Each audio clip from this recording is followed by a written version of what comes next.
like any good RPG, Reckoning begins with character creation. We have several different options for that, and you'll see some of those now.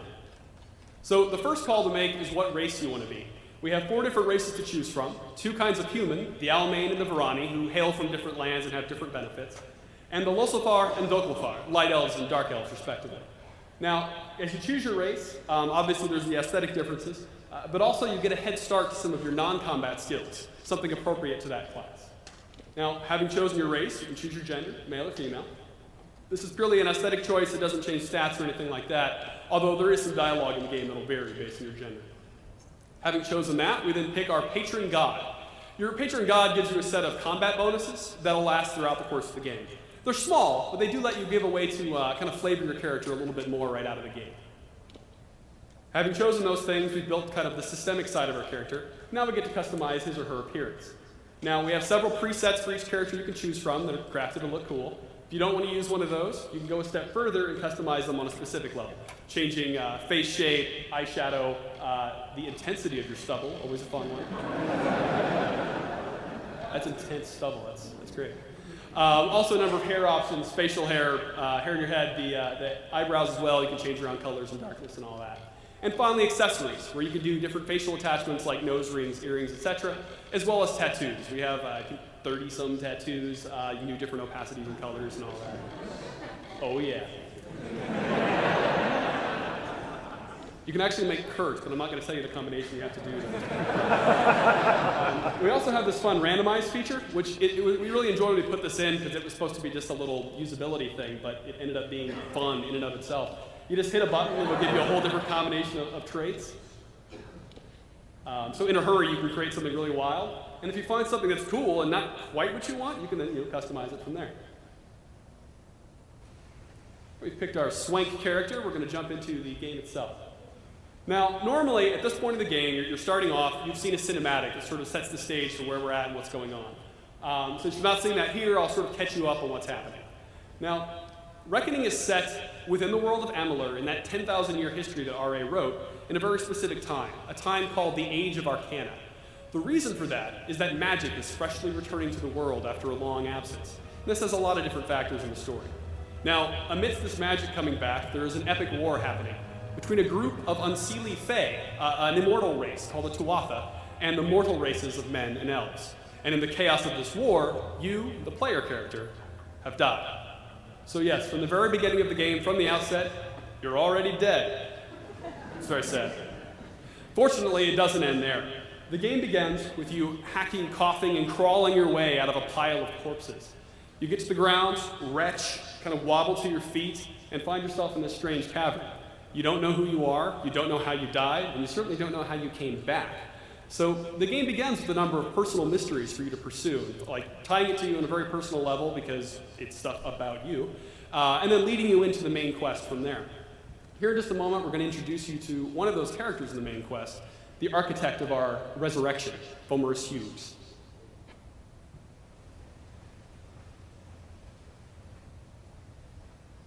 You there, you! What are you doing down here? You don't belong... Wait a moment. No, it can't be. Come closer so I can see you. Over here. Why, it's true. It's true. But how? The lens? The new configuration? Perhaps... No, what am I thinking? No time for that now. We've got to get you out of there. You need to arm yourself. Quickly, check that body over there for a weapon. No time for questions. Go!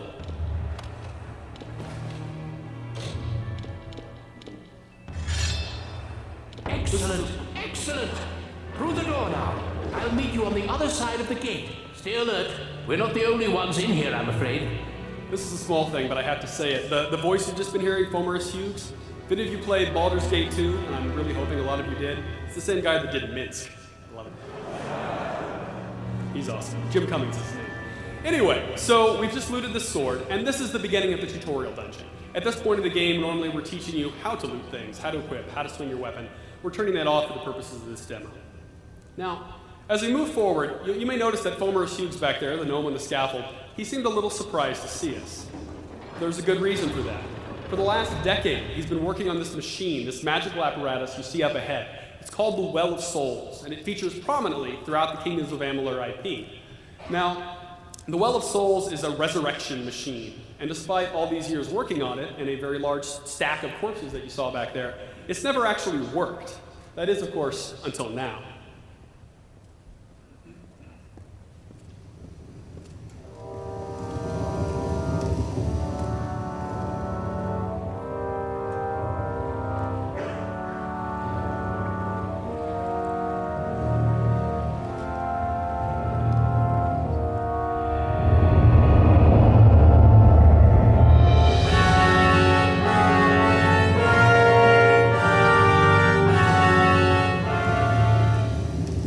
Unfortunately for us, the base of the Well of Souls isn't a very safe place. Some of Hugh's earlier experiments, skeletal constructs called the Faragorda, are roaming the area. Now here in just a moment, you're going to see your first kind of taste of the combat in Reckoning. This is our combat in its most simplistic form, with just one weapon, which you can use with just one button. Now, Joe can pound out that button and get a base attack chain, or he can vary up his timing. If he delays between attacks, he'll get a different set of attacks, like a sword swing, sort of an uppercut that'll actually launch enemies into the air and let him juggle them. Really easy to use, very fast, very fluid, hit a button, get an instant result, and you'll see that now. Look out! It's just as I feared. There's only one of them, though. Shouldn't be too much trouble. Well done. But stay alert. You'll rarely find just one of them around. Social creatures, actually.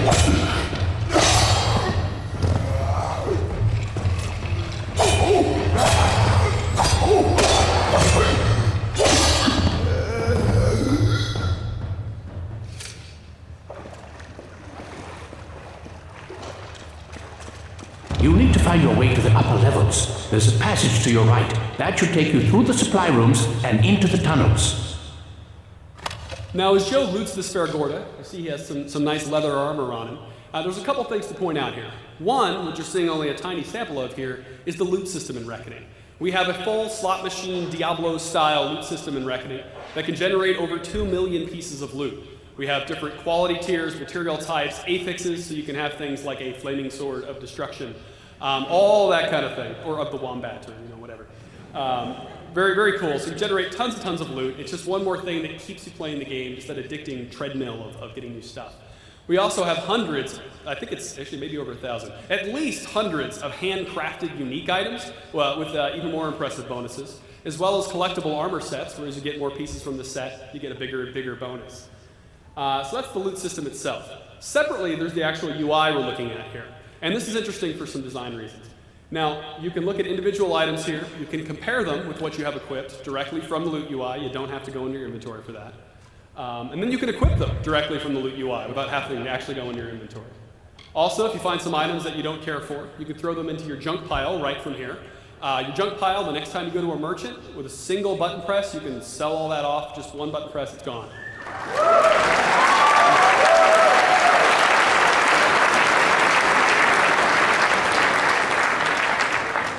Now, didn't expect that to get an applause.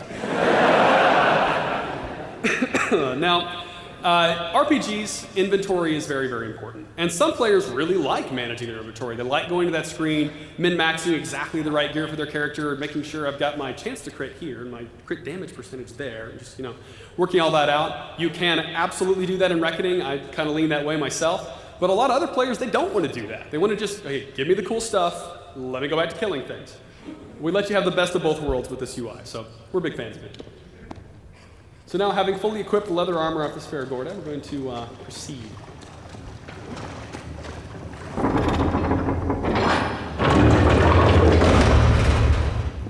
Now, one thing to pay attention to as we walk a little bit further down this hallway and into the next room is the attention to detail in the environment.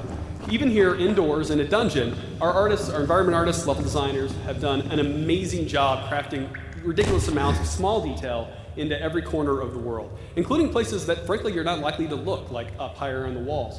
Honestly, we ran through this demo 5 or 6 times before noticing the large stone head in the background.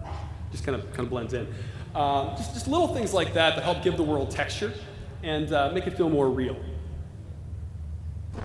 That's the way. You're in the main supply room. Grab what you can from the surplus, then keep moving. So now here Joe's going to loot and equip a kite shield. A kite shield is the most basic sort of defensive mechanism of the game, sort of suited for warriors. And it's going to add a couple new elements to our combat. Well, actually 3 new elements. First, it's going to add blocking, obviously, to shield. Second, it's going to add parrying. And a parry, if you're not familiar with action games, is like a timed block. So as your attack's incoming from an enemy, you block right at that last minute, and boom, you can parry him. You'll stun him, do a little bit of extra damage.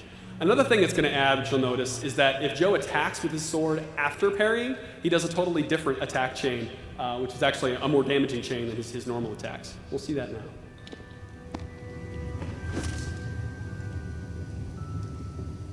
We're in!